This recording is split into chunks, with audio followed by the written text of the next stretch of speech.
HGH, bro. Fair. I might take some when I'm 50. I want to be a sexy chocolate daddy, man. You always will be.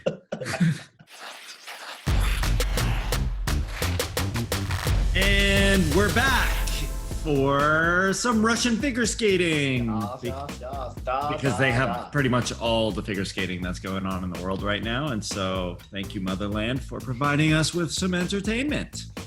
So first, for those of you who don't know what the Russia Cup series is, it's pretty much an internal Grand Prix for Russia. And this is how they're selecting who is going to compete at their nationals. They also selected everyone who's competing at this cup from the national team last year, and they want everyone to compete at 2 Grand Prix, and then of course highest points gets to get chosen for nationals. But because of injuries and a lot of positive COVID results amongst the national team, I think they're going to have to kind of temper that. Some great skating. Men's event has been really strong. Pairs event has been really strong. Dance. Everyone's injured. But, or it's COVID. Or COVID, but, yes. Yeah. Because that's still happening. Yep, but it's really about the women. I would say the women are where it's at right now. So let's dive in there. Jumping in, let's talk about who we're kind of not seeing during this Russia Cup series, and that is Medvedeva and Zagitova. Medvedeva, big story here earlier in the year. During Russian test skates, she had chose to go back to Sambo 70 with the Thierry, her old coach, leaving Brian Orser after being here in Toronto for a few years. And her back injury has come back with a vengeance.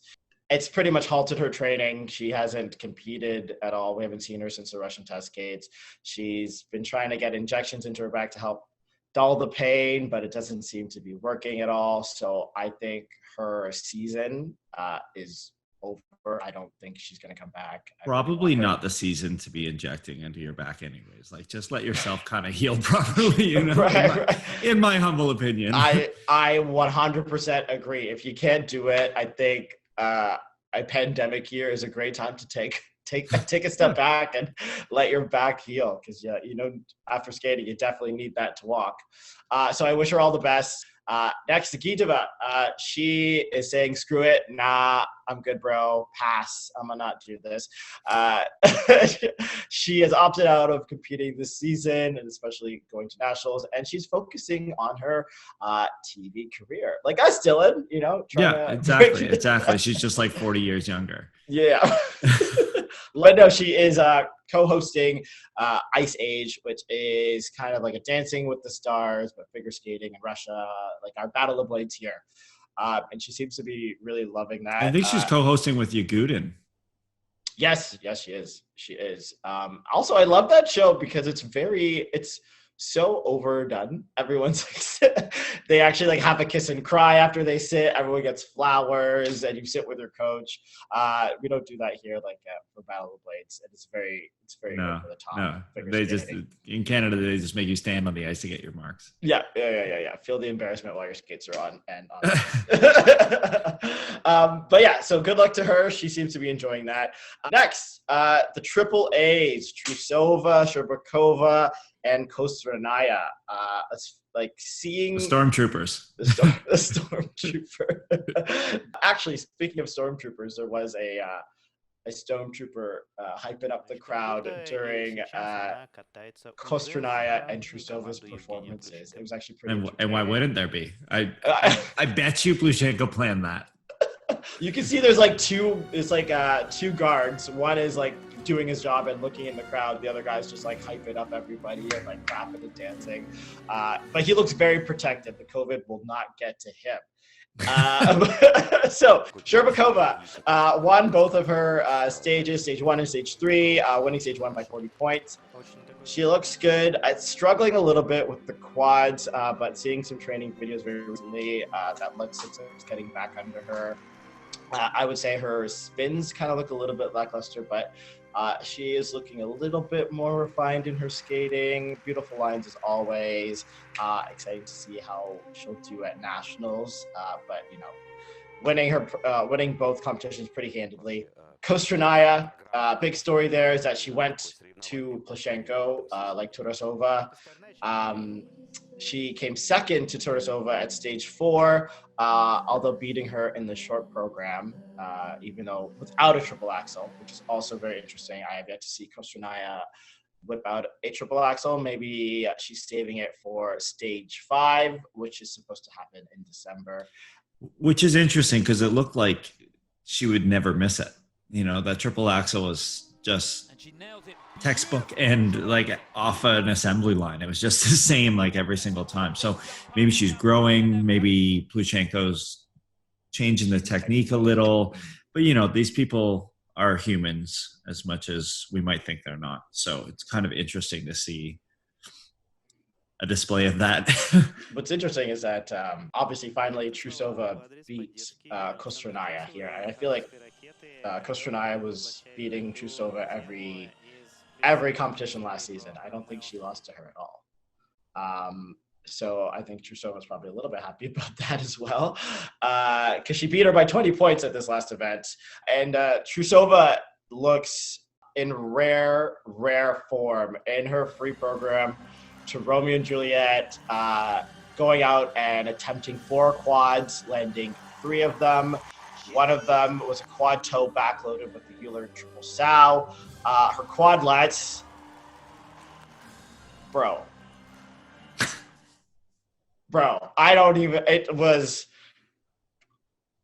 it's honestly, I think, one of the best in the world, like right up beside Mikhail Kolyada and Boyang Jin. It was nuts. It's definitely better than Yuzuru's quadlets. So, take that.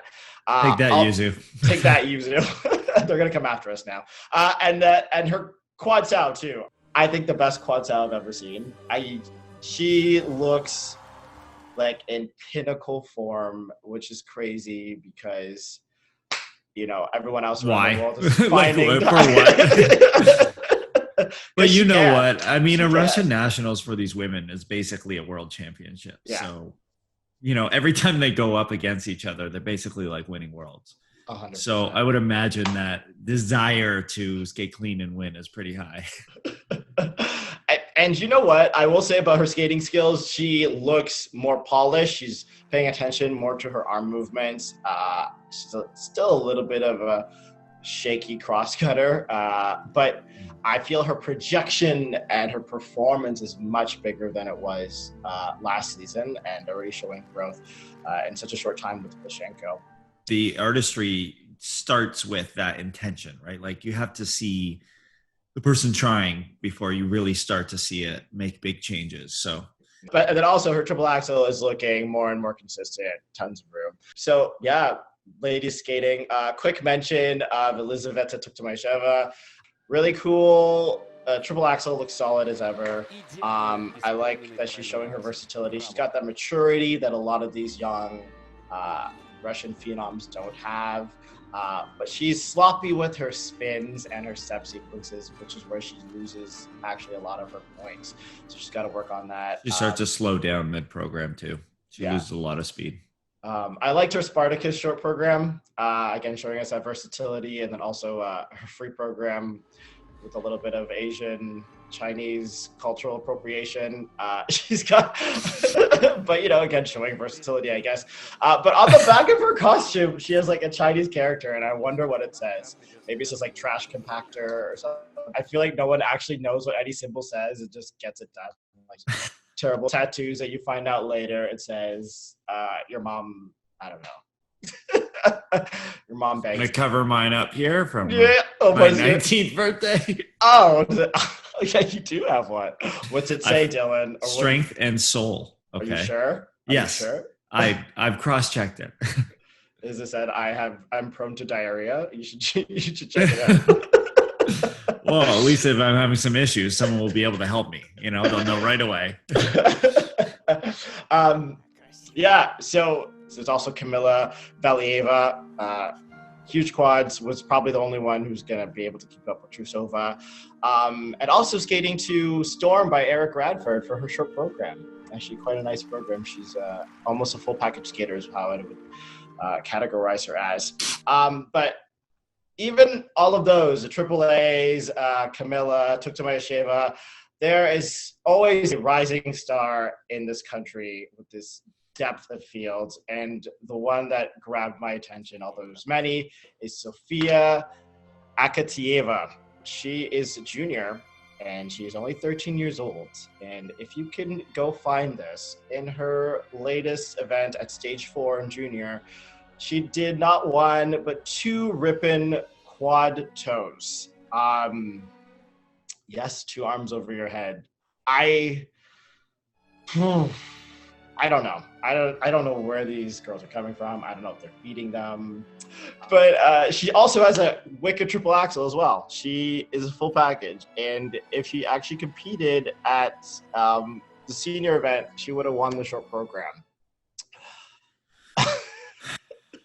I'm glad I'm not skating.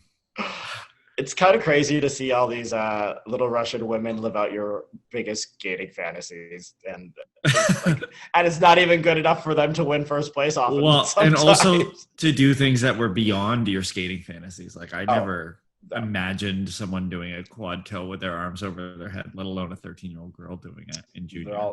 Look out for that girl because she's going to be doing big things, at least for the next 4 years. But yeah, man. The depth in Russia for women is crazy. It's going to be interesting to see how they can keep up with the demand and with these, newer version robots coming up beneath them with all these crazy tricks and what the longevity of their careers are going to look like. But Yes. The face of women's skating has changed largely due to these young Russian women. And it's going to be pretty fascinating to see how it evolves moving forward. But on that note, let's move on to the men. In my opinion, I really only want to talk about Kolyada. There were some other great skating. There's a lot of depth in Russia, as you would expect. Aliev, he does some good stuff when he's on. He's artistic. He's fluid. I find him a bit slow, but his jumps aren't crazy impressive, but they're nice. But he really kind of uses his body and pays attention to the music. Samarin, he looks like Jeremy Abbott, in my opinion. Like he has a very similar body and a similar way of moving on the ice to Jeremy Abbott. And I think? Yeah, there's something there. There's little moments he hits and I'm like, oh, I just saw Jeremy. And I actually feel like it would be really interesting to see Jeremy choreograph for him. And, if they have that similarity of look on the ice and poise, that Jeremy would be able to help him like elongate his moves and, extend his moments and really milk out the choreography. You hear that, people? Look at that. That figure skating show networking, giving you ideas. That figure skating show consulting firm. We could start that. Yeah. We'll start a GoFundMe and you can, pay me that way. But yeah, let's just get to Kolyada. So Kolyada, he missed pretty much all of last season with a sinus infection, had that surgery. He was the 2018 World Bronze medalist. There's no denying he's one of the best skaters in the world. He came out with this free program from the White Crow soundtrack. The track's called Nureyev. And he just, I felt like I was watching like this Russian ballet dancer just walk on stage, and his costuming and his poise was just like a brand new person. It was unbelievable. His jumps are arguably the best in the world, one of the best in the world. They have a perfect combination of ease and wow. Everything he does has that like impact of like, like you just accelerated in a Ferrari. You're like, whoa. But also it looks like he didn't even try. Definite world medal contender again. Should we have worlds? I think, if he puts that Lutz in and with the other jumps, he could give them all a run for their money. Yeah, I'm clearly blown away by that free program. You're sweating a little bit. Yeah. Hot and bothered for the Baryshnikov, is that you? What are they doing in Russia with genetic therapy? HGH, bro. Fair. I might take some when I'm 50. I want to be a sexy chocolate daddy, man. You always will be. Thank you. Moving on. Honestly, complete and utter ditto. He really does look like a skater, like reborn. Because I've always enjoyed his skating, but he wasn't like my fave. But now I'm like, I'm all in. I'm all in for the Kolyada. You're drinking the Kool-Aid? A cool what? The Kool-Aid. Like Kool-Aid? You're drinking the Kool-Aid? The Kool-Aid? I'm drinking the Kool-Aid. Yeah, there you go. I like, all right. Thank you. That one. I literally just came out. Thank you. Sometimes it works. You don't shoot on net, you won't score, right? Okay, on to the pairs. Our top 4 pairs that we're always, seeing up the top from Russia: Tarasova and Morozov, Mishina Galyamov, Voykova Kozlovsky, and Pavlyuchenko and Godekin. So Tarasova and Morozov, I like his new look. The long flowing red hair and the beard. They look like something out of a Norse fairy tale, kind of. Valhalla! Valhalla! I really love their free program. I love this team. They always seem to have little mistakes, but when they do things, it is just supreme quality, and their look is amazing. I love their free program. They're not going to be at Cup of Russia, but Rostelecom Cup. Which is weird. I don't know why they're not a Cup of Russia. Maybe because they trained in the U.S. They weren't supposed to go for travel restrictions, but then they were forced to compete at these events to qualify for nationals. Even though right. And he had COVID earlier in September. All 4 of these teams, yeah. Three of the 4 had COVID. So I mean, yeah. So exactly, field, I guess. Yeah, they won't even be able to go to all 4 2 competitions is what the Russian Federation first demanded, but I don't think they'll be able to get to 2 because they have to pull out. They're not going to not let their best skaters show up to nationals because they had COVID. Especially when they're not pushing people to be more careful with their noses hanging out of their masks, or I saw some coaches with just the mask sitting on their chin underneath their mouth. It's insane. It's insane. Accessorize? I don't understand. Anyways, moving on. So Mishina and Galyamov, they have the highest score so far, 233 and change. I love their Queen medley free. Some really innovative stuff. Triple sow, Euler triple sow, which is very difficult to do, let alone side by side.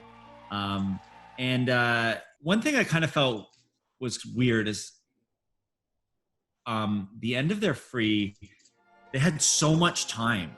They just started doing show program tricks that you never see in a competitive pair program, like wrist rippers and all these different kind of weird things that you do in show programs, because who wants to jump when you don't need to? I don't even know what that was. A wrist ripper. I don't know. It's just yank off your feet half loop. You weren't ready for the boat to start water skiing kind of thing. Okay. It sounds exactly like its name. Still confused, but yes. You'd know it if you saw it. Anyways, interesting. It makes me wonder, what were they doing in the program that they were just rushing around?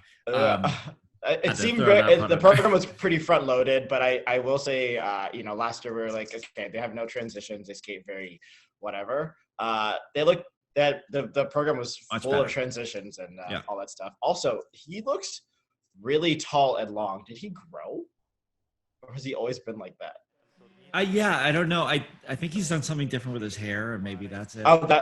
His hair extended his arms and his legs. Yeah, probably. Okay, all right. Well, shorter hair, longer neck, and everything's different.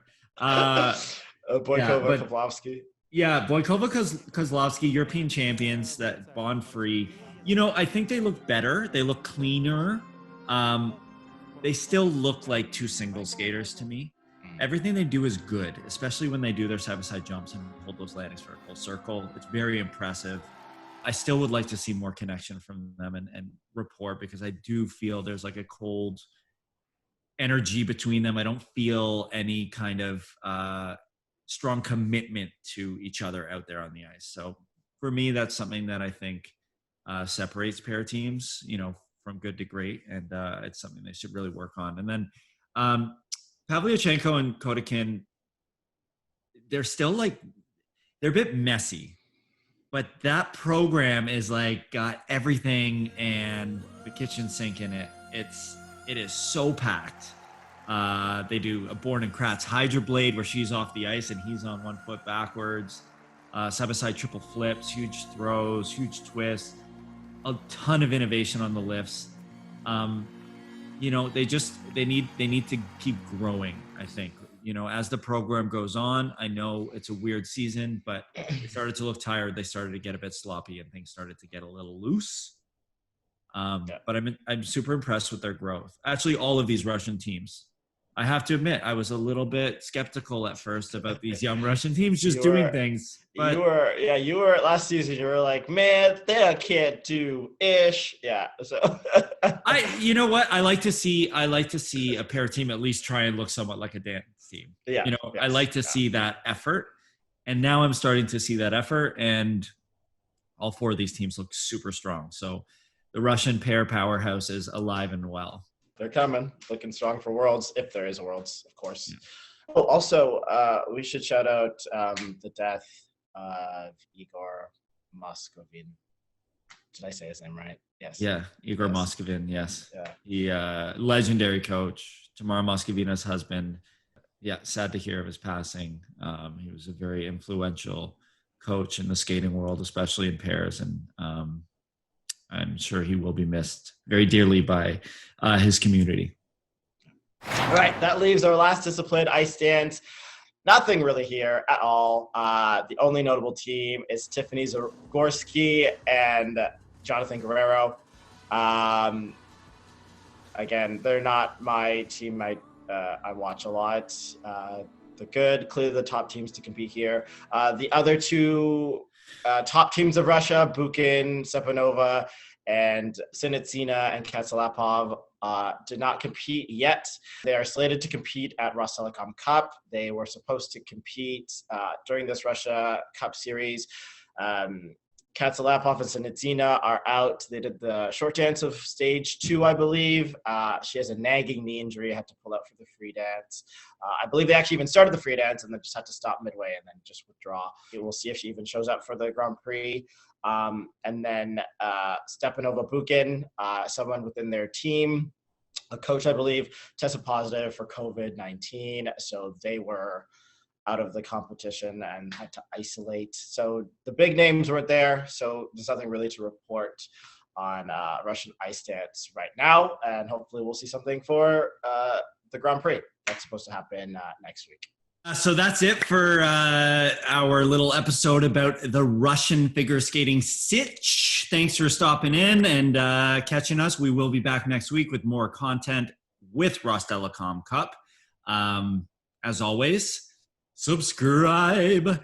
Yes, spasiba for joining us. Let us know what you think about the Russian scene in skating right now. Comment below. Do not forget to subscribe. Do it. Thank you for showing up. Thank you for coming and joining us yet again.